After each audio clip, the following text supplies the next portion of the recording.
que é um enólogo? Segundo Louis Groff, o enólogo é o sujeito que diante do vinho toma decisões. Ele não, diante de decisões toma vinho. A frase de Louis Groff virou um bordão usada por muita gente de todo o mundo.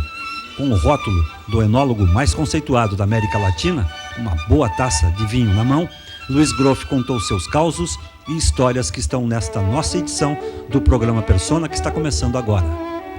Groff, obrigado por receber a gente. Antes de entrarmos aí nessa história do vinho, que é a sua marca hoje, eu queria voltar um pouco no tempo aí e conhecer melhor aí a tua formação.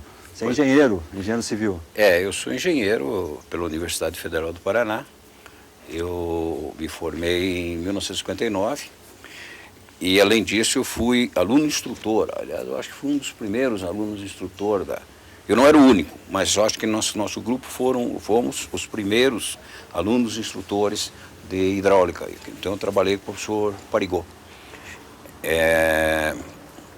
Quando eu me formei, um assistente do professor Parigot, que chama Isaac Milder, também era um homem brilhante, como o Parigot, ele foi contratado, foi trabalhar numa empresa de consultoria, de engenharia, de São Paulo, chamada Serete, que aqui em Curitiba ficou muito conhecida por ter feito o plano diretor e também por ter feito as hidrelétricas do Iguaçu.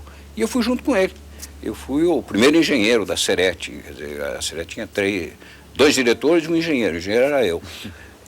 Posteriormente, a Serete se transformou numa maior empresa de consultoria do Brasil. Nós chegamos a ter 700 técnicos, só em projeto. Mas eu, apesar da Serete ter ficado conhecida aqui como empresa de planejamento econômico ou então de hidrelétricas, eu nunca trabalhei nessa área. Eu sempre trabalhei na área industrial.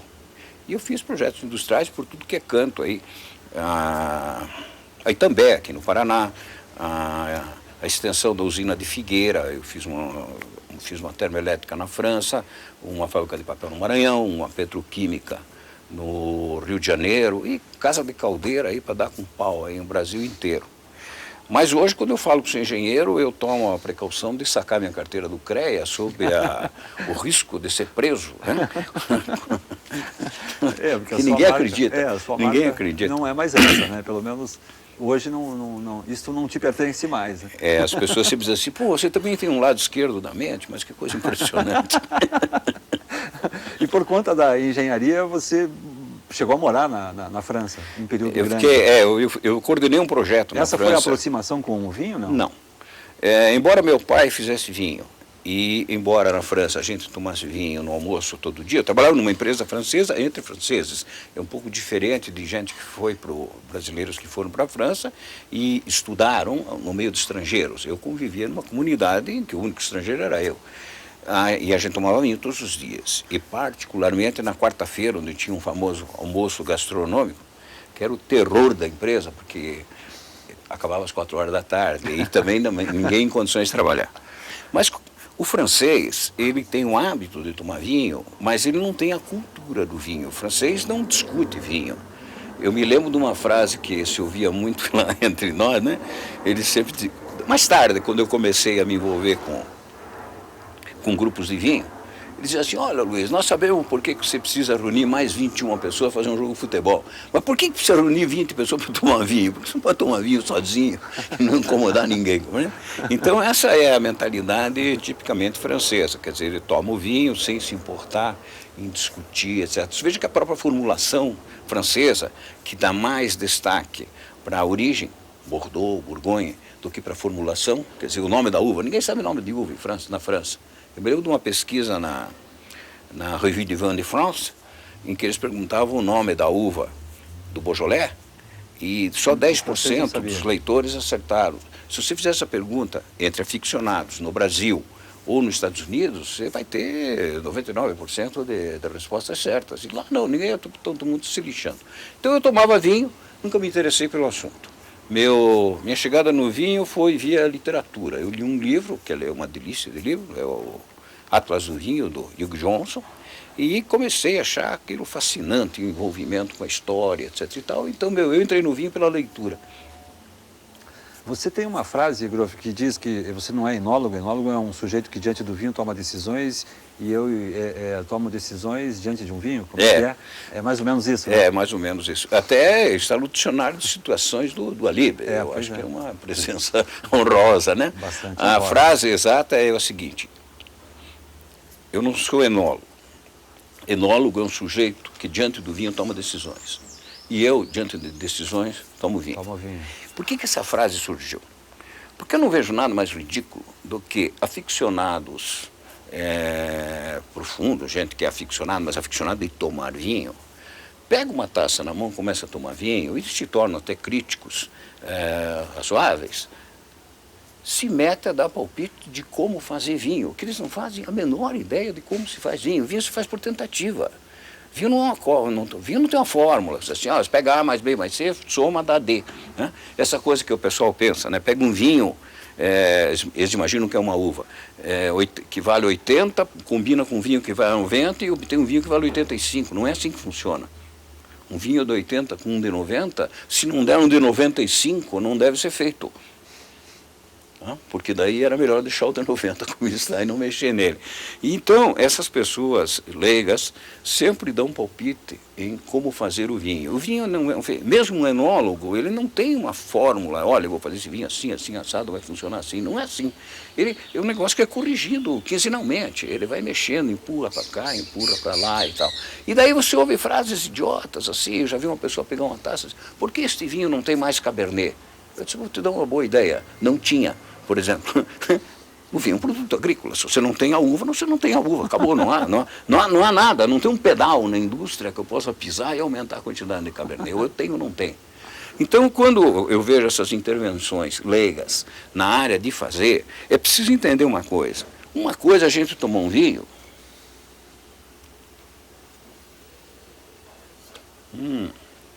É agradável, tem um balanço, etc. E tal.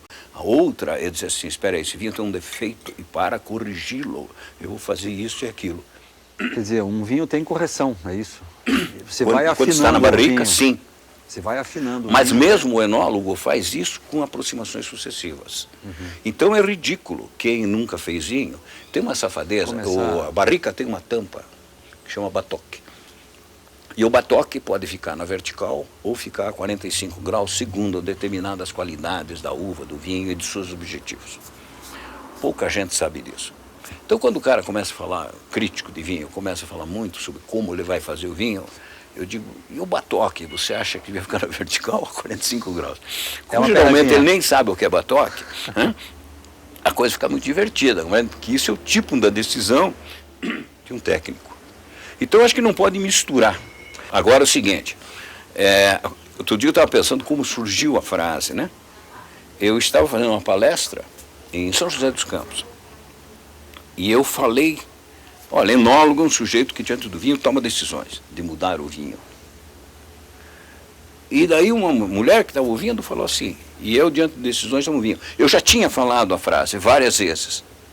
Ela tinha ouvido, ela falou porque ela tinha ouvido, mas eu nunca tinha grifado. Ela saía no meio da conversa. A partir da observação dessa mulher, é que eu grifei a frase e passei a usá-la como um bordão. E olha, um bordão que fez sucesso. O José Maria Franco Soares, que é enólogo da Sograp, em Portugal, abriu um programa de televisão e depois repetiu isso no programa do Renato Machado, em Portugal, que diz para ele assim, defina a tua profissão em poucas palavras. Eu vou citar o Luiz Groff. Bacana. E falou a frase. É claro, os enólogos vibraram, porque tinha um bando de amadores chateando a paciência deles, não entendiam nada de vinho. De repente chega um amador e dá uma frase que é lapidar. Mas eu estou pensando em fazer uma outra agora, sabe? Qual é? Enólogo não fala, enólogo faz vinho.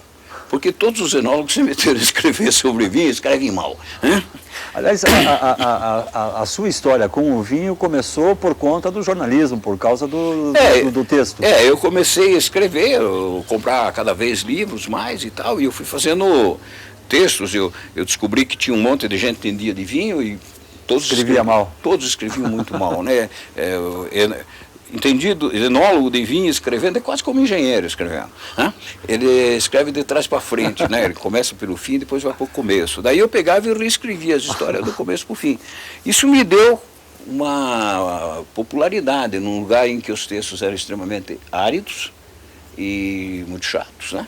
Tem um livro de vinhos completo, mas é tão engraçado quanto ler o guia telefônico. Quer dizer, um negócio tem excesso de personagem, nem um enredo, né?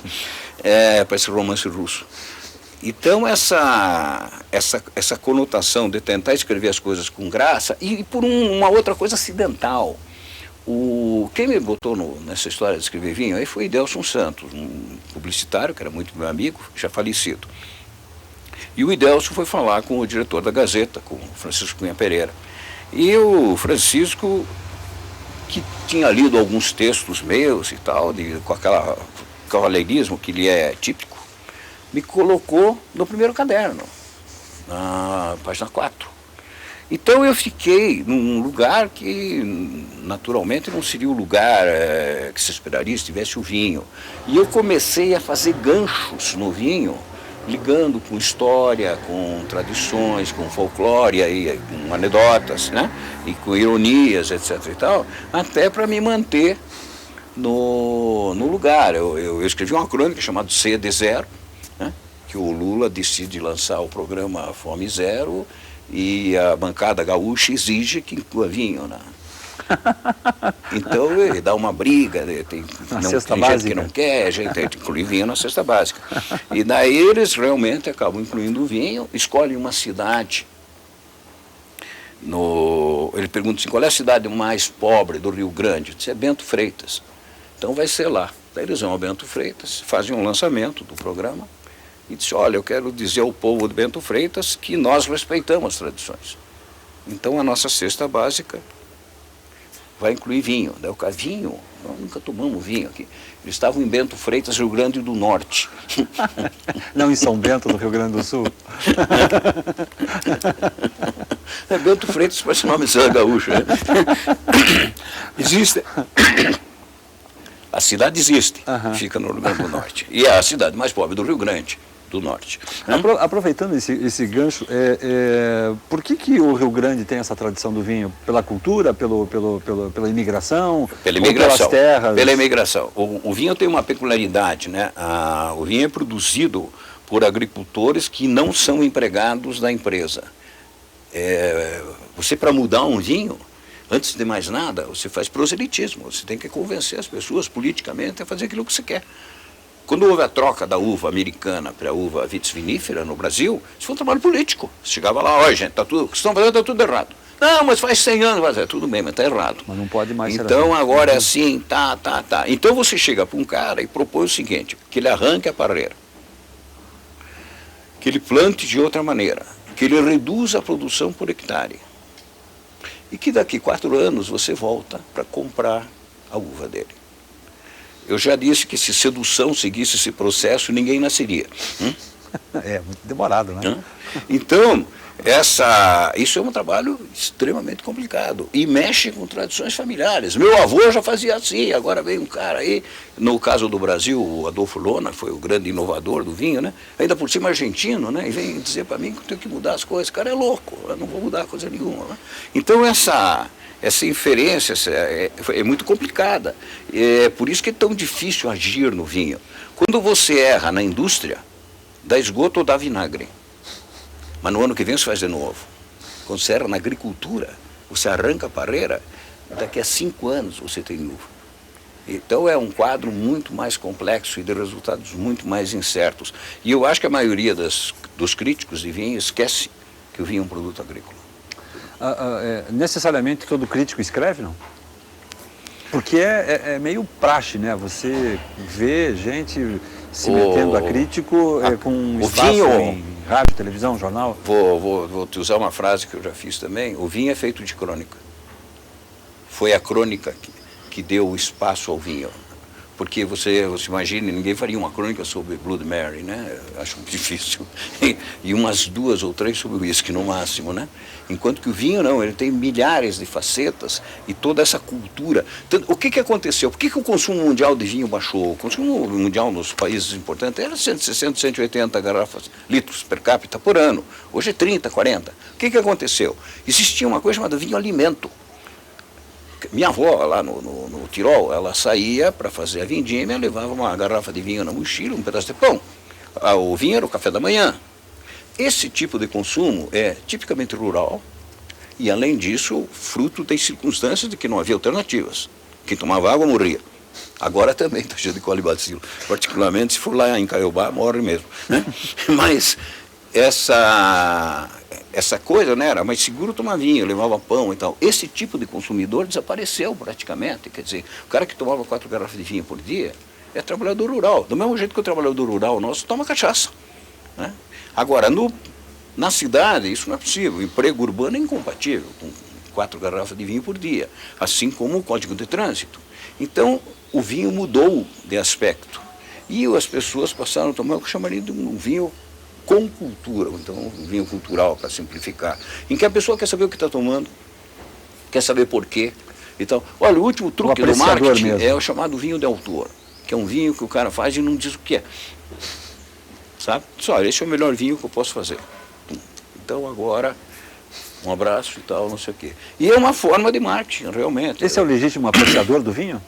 Quando você vai num jantar e você come um frango, você não quer saber de onde veio a galinha, nem o nome da mãe do cara que criou. Hã? E é assim que o vinho. Como dizia um amigo meu que tinha uma fábrica, uma indústria de material de construção e sempre citava a família, né? Eu dizia, quem foi o pai do souvenir? Ninguém quer saber quem é o pai do souvenir, quer saber se a tinta fica na parede ou não fica, né? Então, no vinho, ao contrário, as pessoas querem detalhe. Quanto mais detalhe, foi um cara que fez, onde é que ele estava? Esse cara, o cara que fez o vinho que nós estamos tomando aqui, por exemplo, é um caçador, velejador e jogador em cassino. Né? É verdade, ele faz isso mesmo. Então isso faz parte do vinho dele.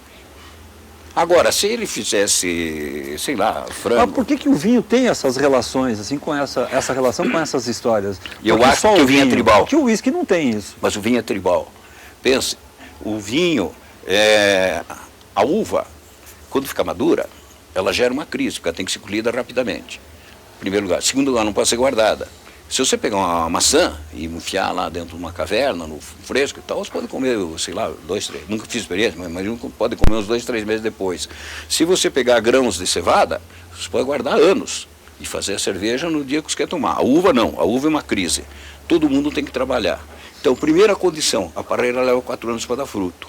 Então, quem plantou uma parreira e ficou esperando para colher, já tinha que ter uma certa organização social, uma certa capacidade de planejamento. Num país que você não consegue planejar nada a 6 meses de distância, como o nosso, se imagine o que é planejar há 4, 5 anos. E, aliás, esse é um dos grandes problemas do vinho brasileiro, hein? A situação econômica restringe a importação. Você tenta fazer uma coisa, um clone de vinho californiano.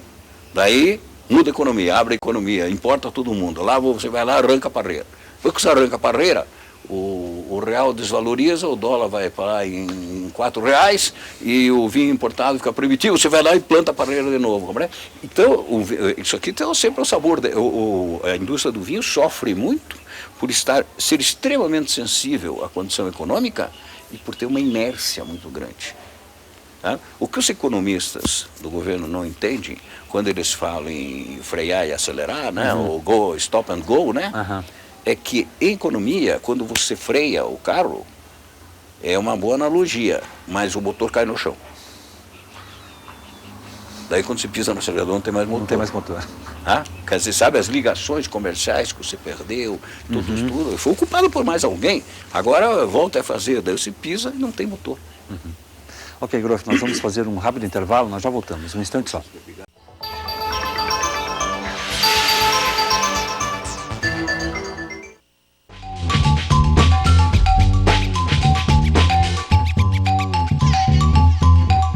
Pitadas de artes plásticas e de arquitetura. Doses generosas de dança e de teatro. Acrescente porções de música, de literatura, de cinema. E tempere com as últimas novidades do universo cultural da UFPR e de Curitiba. O resultado está no caldo de cultura. Saboreie programas inéditos aqui na UFPR TV.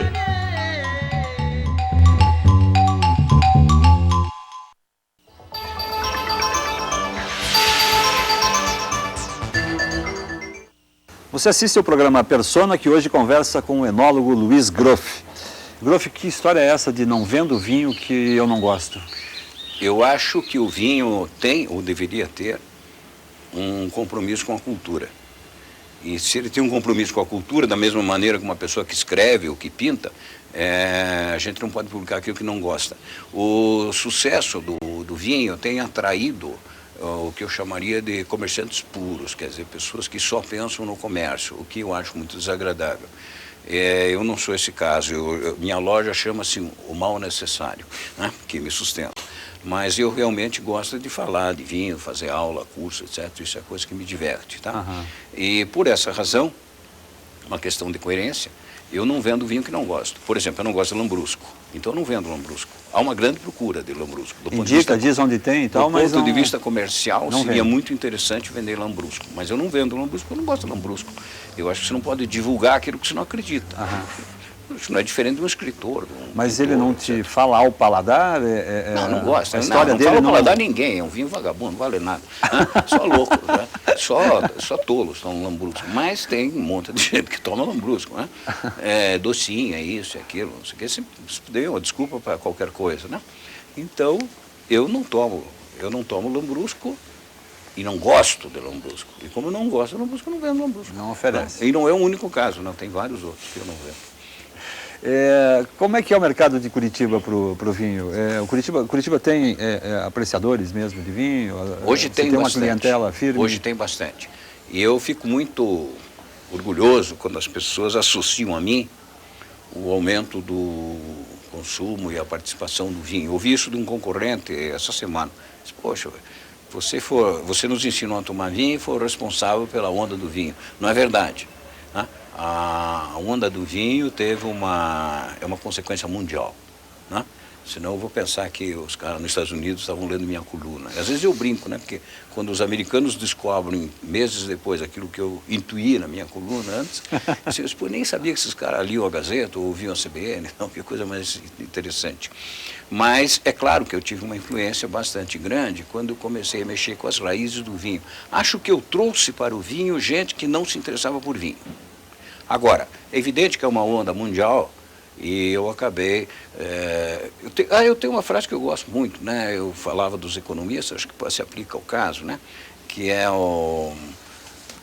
como é que dizer, gerenciamento de surfista, né? O surfista diz, vê a onda que eu estou trazendo aí atrás. Então no vinho aconteceu a mesma coisa, veja uma onda que eu trouxe aqui atrás. Agora é claro que eu tive uma influência, é óbvio, mas não é tão expressiva quanto se poderia crer, claro que não.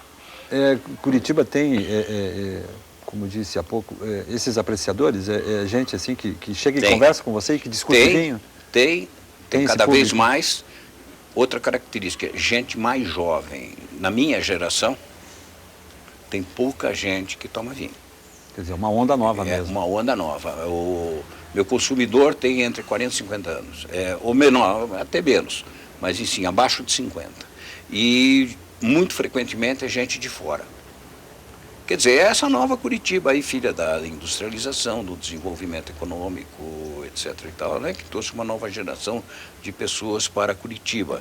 Porque o cara que é conhecedor de vinho é um cara que compra uma garrafa de vinho, vamos falar dos normais, entre 50 e 100 reais. Isso no pessoal da minha geração é inimaginável, o cara gastar 100 reais por uma garrafa de vinho. Então essa minha geração... São raríssimos os casos de pessoas que tomam vinho. Na geração, realmente é muito Como é que grande. dá para classificar esse grupo consumidor aí, esses vários grupos consumidores aí de vinho? Tem o que bebe bem, tem o que é apreciador mesmo, como é que você classifica isso? Eu acho que tem um certo segmento, também é um certo modismo, às vezes as pessoas vêm falar, tem um ilustre bebedor de vinho, que vou poupar o nome dele, que ele é muito conhecido, que acha que quanto maior o teor alcoólico, melhor o vinho. Isso é um absurdo. Mas ele já mudou de vinho várias vezes, cada vez que aparece um vinho argentino com maior teor alcoólico, né? Ele vai mudando de vinho, vai acabar tomando Zanier, continuar nessa marcha. Então, e é uma pessoa que governa a opinião alheia, né? Porque ele tem muita influência. Né? Então, é um caso complicado, isso é o modismo, né? Quanto mais álcool, melhor o vinho, etc. O vinho é equilíbrio. Vinho não é potência, vinho é equilíbrio. E o álcool é um dos componentes do equilíbrio. E isso é uma das coisas curiosas. Você pode ter um vinho com 12% de álcool e ser desequilibrado e ser alcoólico. Você pode ter um vinho com 14% e ser equilibrado. Porque é uma composição entre álcool, fruta, acidez, açúcar residual e taninos. Este balanço faz o equilíbrio. Quando esse equilíbrio está rompido, o vinho pode se tornar alcoólico ou fraco. Então essa é a dificuldade do vinho. O vinho quer equilíbrio. E como ele quer equilíbrio, ele tem exigências contraditórias. Ele precisa que chova, como qualquer planta, mas precisa que não chova para concentrar o açúcar. Ele precisa de calor e sol, né, para transformar ácido em açúcar. Mas ele precisa de frio para que ele não elimine o ácido. Por isso há tão poucos lugares no mundo aptos a fazer uvas boas, de boa qualidade e econômica para fazer vinho. Esse é um ponto importante a não esquecer. Hein? Você pode fazer vinho no inferno ou no Alasca, mas precisa ver a que preço. Então precisa fazer, para fazer um vinho a um preço competitivo, você tem que estar num lugar equilibrado.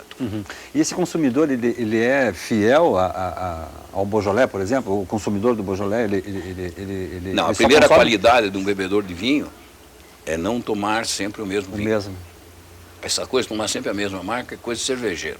Né? Cervejeiro sempre tem uma marca que está de dia, que por acaso é aquela que está sendo mais anunciada na televisão. É uma coincidência, né? A número 1, a número não sei o quê. Aquilo que aumenta a mídia se torna melhor, mais gostoso. É óbvio, todos nós nos influenciamos. O bebedor de vinho, ele tem essa peculiaridade, ele nunca toma o mesmo vinho. Né? Está sempre se movendo. Né? Não existe... Eu não tenho um vinho favorito. Essa pergunta não tem sentido. Agora, saindo um pouco do vinho, você tem uma marca histórica em Curitiba com uma peça de teatro. É verdade. Você foi um dos poucos a conseguir, ou o único talvez, com exceção aí recente do Luiz Fiani, que ficou anos e anos com a Polaquinha, mas você ficou 11 meses em cartaz com uma peça de teatro. Nós ficamos 11 meses de segunda a domingo, num teatro que deve ter quase 300 lugares, que é o Teatro da Classe, que hoje é o José Maria Santos. Essa peça inaugurou o teatro. Eu queria que você falasse sobre a peça, qual foi a peça? Essa peça foi essa? Bom, primeiro, como é que você fez esse texto? Como eu escrevi a peça, foi muito engraçado, porque eu encontrei com um grupo de pessoal de teatro, novamente junto com o Idelson Santos, que foi a pessoa que me fez escrever sobre vinho. E eu gosto muito de fazer justiça. Eu gosto muito de fazer justiça ao Idelson Santos, porque eu acho que é uma das pessoas que foram mais injustiçadas, talvez no plano cultural aqui do Paraná. O Idelson Santos foi ator, ele era dublê do vigilante rodoviário na televisão e não sabia andar de moto. Mas eu encontro e começa aquela choradeira, teatro, bebê, aqui no Paraná, não dá, não sei o que, daí pô, vocês vivem com atores de segunda classe, porque quem é inteligente emigra. Tá? O René Dotti migrou da profissão e o Ari Fontoura migrou para a televisão. Quem fica aqui é porque é pior que os outros, senão não ficava. E daí você tem pouco tempo, maus diretores, cenários improvisados, porque tem tudo barato, tudo é rápido, tem 3 dias para apresentar a peça no Guaíra, e daí querem fazer a mesma coisa, tudo aquilo que a Globo faz. O que resiste até o primeiro dia de frio e chuva, porque daí ninguém sai de casa e acabou a peça. Aí ele pega e diz assim para mim, o que a Globo não faz? Eu disse, a Globo não faz... O Idelson te disse isso. O José Maria Santos. José Maria. A Globo não faz o bordel de Curitiba. Isso porque tinha o Bataclan lá da Gabriela e então eu usei o gancho. Daí ele disse, então por que você não escreve... Na época a Gabriela estava no ar. Estava no ar. Daí ele disse, por que você não... Foi a última novela que eu assisti, a propósito. Né? Não inteira. Daí ele disse, por que você não escreve uma peça? E tinha um concurso de teatro, que isso era uma conversa uma segunda-feira, fechava na sexta. Daí ele disse, olha, até sexta-feira não vai dar. Lembra que era na máquina de escrever, né? Fazer cópia, mas se vocês mudarem para me derem mais um fim de semana, eu escrevo.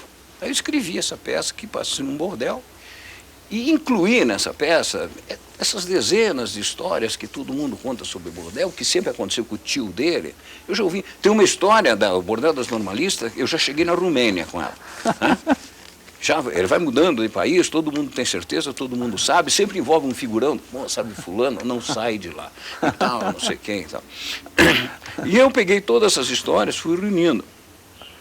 E com isso eu fiz uma montagem. E interessante é que as pessoas começaram a se identificar. Então tinha pessoa que vinha falar comigo, você botou meu tio na peça? Não, porque aquilo aconteceu com meu tio, porque não sei o quê. Aquele negócio, o cara que vai no motel, bate no carro, deixa o cartão de visita, daí era a mulher do cara que estava. E virou piada, né? Isso é tudo mentira. Isso são histórias inventadas e todo mundo sabe com quem aconteceu, sabe o nome e tal. Então esse grau de envolvimento torna a coisa interessante e divertida, porque as pessoas se sentem fazendo parte. Aí vem a história. Este é o bordel de Curitiba. O bordel de Curitiba é aquele bordel que está na cabeça dos curitibanos. Não é um bordel que existe. Isso é espaço físico, isso é disso ou menos. Então. Isso é disso ou menos. O interessante é que você faz o bordel que está na cabeça das pessoas.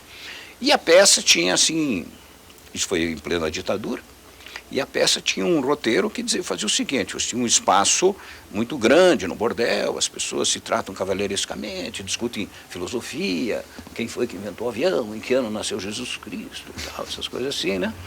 E daí é uma batida policial, o espaço fecha, eles se escondem num sótão, daí começa o conflito, né? Um cara dá um cotovelo, bate com o cotovelo no outro e tal, os caras ficam se batendo e tal. E no meio disso, um conflito. O Brasil está estreando na Copa do Mundo de 70, mais uma alusão ao governo militar que usou a Copa de 70 como marketing. Ia dizer descaradamente, me lembrei que não são os únicos, por isso vou retirar a palavra. E daí tem um rádio para ligar, liga o rádio, não liga, faz um plebiscito. Quem quer, a turma do desliga ganha, mas tem um cara que é o dono do quarto lá, que é o mordomo, e o mordomo é gay. E então o cara chega e diz: viado não vota. O cara diz: como não vota? Eu já votei, só tem eleitor. O cara: excedente. Viado é excedente, viado não vota. E daí eles caçam o voto dele. Mesmo caçando o voto dele, como o Geisel fazia na Assembleia do Rio Grande do Sul. Caça o voto dele, empata. Daí ele joga. Promove nova eleição. Daí ele joga um cara pela janela. Quando empata de novo, ele joga um cara pela janela. E liga um rádio, com o barulho do rádio. Quando o Brasil empata, o Brasil está perdendo, os caras desliga o rádio, o cara: comunista, liga esse rádio aí e tal, porque o jogo com a Tchecoslováquia, né? Aí estreia do Brasil na Copa de 70. Exato, o Brasil empata, eles começam a gritar, a polícia ouve, vai lá, prende todo mundo, e os caras estão ferrados. Foram presos num bordel, no sótão, mataram um cara que jogaram pela janela, então não tem saída, né? E quando não tem mais saída, o Brasil desempata. E quando o Brasil desempata, o polícia já joga o revólver pro ar, se abraça com o cara que ele está revistando e se dão a mão e tal, fazem um cordão e sai cantando: ora, vamos todos para frente, Brasil, né? E o morto ressuscita, entra no cordão e vai embora. Quer dizer, com samba, marcha no caso, e futebol, tudo tem solução. Agora, um detalhe engraçado: tinha uma cena nessa peça, tinha uma mulher lá que dizia que participou do concurso das bem-boladas e tinha sido princesa. Aí o cara: princesa, você merece. Mas claro que merece, transei com o júri todo. Mas espera aí, você transou com o júri todo, só foi princesa, e a rainha transou com quem? Com o secretário de Cultura. Aí o cara levanta: vamos acabar com esta imoralidade. No ano que vem vamos botar Dom Aldemir e senador Fontoura no júri. Daí uma segunda mulher pula e diz: então já ganhei, são meus clientes.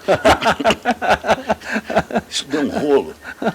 Imagino. Porque o arcebispo foi falar com o governador, André Braga, para mim tirar o Dom Aldemir. Eu não falei que ele era bispo na peça, claro que insinuava, né? E foi falar para tirar o bispo da peça. O Ney me chamou no palácio para falar comigo. Daí o Ney começou a me contar, o Ney foi chefe de polícia, né? E ele começou a me contar uma série de histórias diferentes que ele sabia também sobre o bordel, né? De repente eu disse: puxa, governador, eu não sabia que tinha uma fonte tão boa, acho que eu vou fazer uma segunda peça. Daí ele: olha, meu filho, deixa o Dom Aldemir lá, esquece esse troço da segunda peça. Essa peça é perfeitamente adaptada à política atual, né? A atual crise política. Não é a peça que é parecida com o país. Dá para adaptar. É o país que é parecido com a peça. É verdade. Esse país é um bordel. O brasileiro cordial é fruto da não competitividade. Quando as pessoas não competem entre si, tem tudo espaço, o país é extremamente cordial. Quando o bife que você come é o bife que eu deixo de comer, a coisa muda de figura. Porque daí nós entramos numa sociedade perfeitamente competitiva. Entre as elites não existe essa competição, porque você sempre sobra para todo mundo. Mas quando você olha para emprego público, e que é competitivo, porque se você nomear teu sobrinho, eu não posso nomear o meu, aí a coisa muda de figura, porque daí nós ficamos competitivos, mesmo na elite. Tá? O Maza gosta muito de falar em nepotismo, né? Cada vez que ele fala em nepotismo, eu telefono para ele na CBN. Maza, nepotismo tudo bem, desde que em família. Né? Desde que? Sim, tudo bem. Né? Ele pode. Não dá para conversar com você e deixar passar batida a história do condomínio. Inclusive, já se tornou pública também, como várias frases suas, eu queria que você entrasse, inclusive, nos detalhes. Você se mudou para um prédio e aí te proibiram a entrada de um animal seu, de um cachorro que você tinha? O cachorro não era meu, né? Eu comprei a briga. É isso, né? A história é mais ou menos por aí. O cachorro não era meu, o cachorro era de uma moça lá. Agora eu tenho um cachorro, mas naquela época eu não tinha. E daí resolveram proibir o cachorro. Estava escrito no regulamento que era proibido ter animais. Acontece que no mesmo regulamento que proibia cachorro, no mesmo prédio em que se proibia o cachorro, tinha uma pessoa que tinha passarinhos. Daí eu disse, vamos pegar os passarinhos lá e também tem que tirar. Animal proibido. Aí os caras, não, espera aí, então vou mudar o regulamento. Aí começou assim, vamos fazer o seguinte, não podem mamíferos. Eu vou comprar um jacaré, eu tenho uma piscina, vou comprar um jacaré, pego um jacaré, vou sair com o jacaré aqui e tal. Não, então, só é permitido pássaros, eu vou comprar uma araponga. Eu compro uma araponga, concordo todo mundo. E eles foram mudando o regulamento à medida que eu cutucava. Eu tenho uma repulsa por reuniões de condomínio. Aliás, eu tenho uma repulsa por reuniões. Eu acho que as pessoas na reunião perdem todo o senso de moralidade. O grupo das pessoas, um anonimato. A palavra, isto é inconstitucional, é mais usada em reunião de condomínio do que no Supremo Tribunal Federal. Não, isso aqui é inconstitucional, tudo é inconstitucional, tudo é mandato de segurança, tudo é... E não se faz nada, é só conversa, é só gritaria, né? Data vênia, né? Isso que se ouve de data vênia, né? Eu me lembro no Rio, um cara que falava no condomínio, é interdito, né? Trazer explosivo, daí o cara, eu não admito, tal. Depois de meia hora de discussão, descobriu que o cara não sabia o que era interdito. Ele pensava que interdito queria dizer que podia levar. Daí ele era contra o interdito. Bom, então no meio dessas coisas, eu acho um absurdo que as pessoas percam completamente o senso de... É um lugar onde não cabe nem um pouco uma taça de vinho. Ah, não, é capaz de ser proibido. Mas você veja que absurdo ratear despesas de condomínio por metro quadrado. Por que um sujeito que tem uma cobertura... eu moro num prédio que eu tenho a cobertura, mas eu moro em outro que eu não tenho a cobertura. No prédio que eu moro a cobertura, o rateio da despesa por metro quadrado. No prédio que eu não tenho, por proposta minha, divide-se as despesas por iguais. Porque eu não entendo por que o serviço do porteiro, que é igualzinho para quem tem uma cobertura ou não tem, deva ser pago diferentemente. Quer dizer, serviços iguais deviam corresponder a pagamentos iguais. Sim. Mas, como pessoa, você não me proporia pagar mais por qualquer coisa, porque meu carro é maior que o teu. Vamos jantar fora nós dois, tá? Mas você paga mais porque o teu carro é maior que o meu, tua área, teu apartamento, mas você não me faria isso. Mas em reunião... É mais ou menos assim. É possível. Olha, vou fazer o seguinte, quem tem mais garagem paga mais no jantar. Então eu acho que a artificialidade, a falta de conhecimento nas reuniões conduz a isso. Então o bom da reunião do vinho é que na reunião do vinho só se toma vinho. Então essa é uma reunião muito mais interessante, né? E muito mais cordial. Eu nunca vi uma briga, né? Uma vez eu estava fazendo um programa de rádio com a dona Zilda Arnes e ela disse assim para mim, olha, vinho é muito bom, pena que haja tantos alcoólatras. Eu disse, dona Zilda, as pessoas que estão se matando no mundo não são os partidários do vinho branco contra os do vinho tinto. As pessoas que estão se matando no vinho são partidários de religiões. Para encerrar o programa, Groff, recentemente houve uma eleição aí para escolha da melhor frase sobre o Zagallo. Você fez uma frase e injustamente não foi selecionada. Eu posso dizer? Claro, por favor. Bom, vocês sabem que a frase clássica do Zagallo é: vocês vão ter que me engolir. E eu fiz a seguinte frase: Zagallo, se tiver que engoli-lo, vou ter que cagá-lo. Obrigado, Groff, pela oportunidade da conversa. Bem. O Persona volta com uma nova edição na semana que vem. Até lá.